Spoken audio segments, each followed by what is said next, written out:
I thought we played a much more energetic second half than we did first half, and I'm not sure why that is, but they did respond the second half. And, but one of the things I told my players at halftime, I said, fellas, we didn't play very well, and we're down 3. And Bernardo was having one heck of a game, despite us talking about how much they're going to go to him all week long. He had 18 at halftime. I was very, very impressed with the job that Neja did on him in the second half. Matter of fact, I want to assert that our two leading rebounders were freshmen, Nigel Pearson and Neja. And Nigel did not have a great game offensively, but he did some very good things other than that, thank God. And Neja had a very good game with 9.7 rebounds, but we didn't play very well the first half. We were still close at the halftime, and yet we played I thought the type of game we need to play, keep it in the 50s for them. That, folks, is a very talented offensive team. They've gone to Georgia State and won. They've gone to Lafayette and won. They've gone to Little Rock and won. And they are very good at going up and down. So it'll be interesting to see what happens at UTA, because UTA likes to go up and down.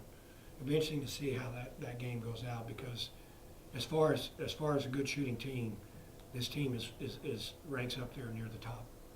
So I was glad we could keep them 41% field goal percentage.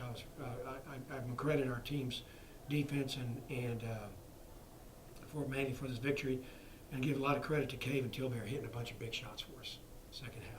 A lot of big shots. Any questions? I know King was kind of in foul trouble, a little bit foul trouble late, but what kind of kept Neja on Bernardo? Because obviously they decided the 30 there.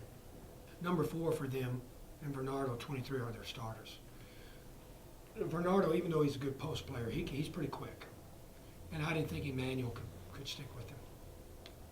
Quite frankly, I kept getting on Emmanuel about quit reaching for the ball, try not to let your man catch it. If he does catch it, make him catch it further out. And he wasn't responding. So my gut just said, let's try him. And I liked what the job Neja was doing. Caven did a fantastic job on board Bernardo over at Troy. So Bernardo had 6 points second half. So obviously they did something right. I thought OJ did a great job on Wesley Person. He had 39 against UTA first go around when they beat him, and here he has 11, and at their place I want to say he had 10 or less. So that, I put OJ up for Defensive Player of the Year. I certainly do believe he deserves it. Nigel, only 2 points, but 10 rebounds, and not 3 consecutive offensive rebounds on that one possession at the end. How big was that? Huge. It helped us win the game.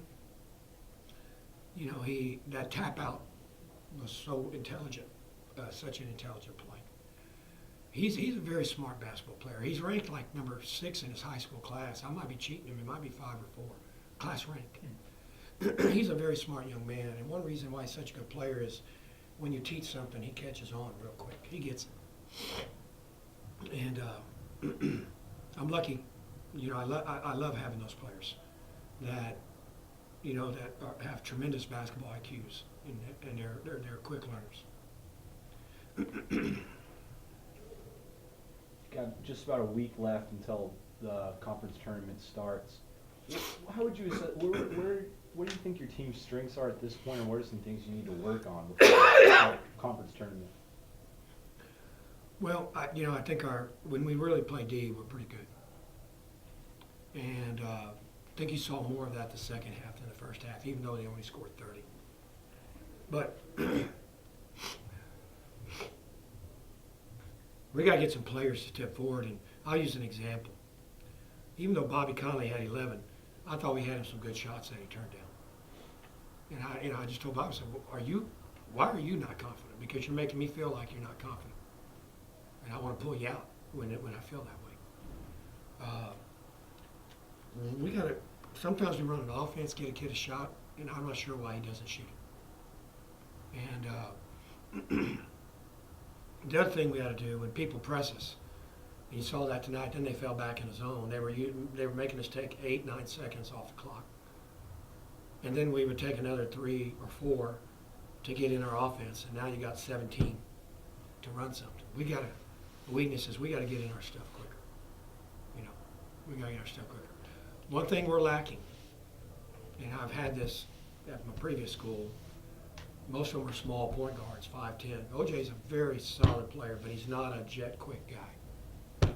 And so we use strategy to break presses rather than say, hey, give it to him and get out of the way, because we don't have somebody like that. We don't have somebody that can just, you know, like a cat, you know, go through it. And that I'm ordering one of those. I hope I get it. Did you see the bounce back effort you wanted to see, a response, I should say? You know, I really was worried about coming in this game. I was worried about their confidence level. You know, in the first half, affirmed that. You know, I still thought we were kind of in a funk. But, you know, we played Georgia Southern very well. And for 30 minutes, I think we were down 4 at around the 9-minute mark of the game, second half against Georgia State. And they hit a barrage of threes off the break, and I mean NBA threes. And it just kind of took the wind out of our sails. Now we're down 12-13, and with say 7 minutes to go. And you know, both those teams are very talented now. There's a reason why they're up in the top 3 or 4. Very talented offensive players on that team. So, matter of fact, Georgia State has a freshman that I'm sure it's between him and Nigel for freshman of the year. He was a ESPN top 100 recruit. Pretty good shooting from Caven tonight. Yes. For 11 through 4. He was honored before the game too. What can you tell us a little bit about him being his senior year, almost wrapping up? Well, Caven, when we signed Caven in the fall of my last year at SFA, I thought we had a very good signee. I thought he could be better than even a guy like Walkup was, because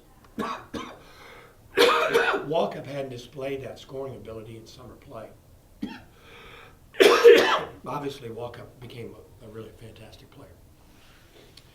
But I always thought Caven had a very nice stroke, very nice shot. And his worst enemy is himself. If he misses 2 or 3, sometimes he can get down on himself.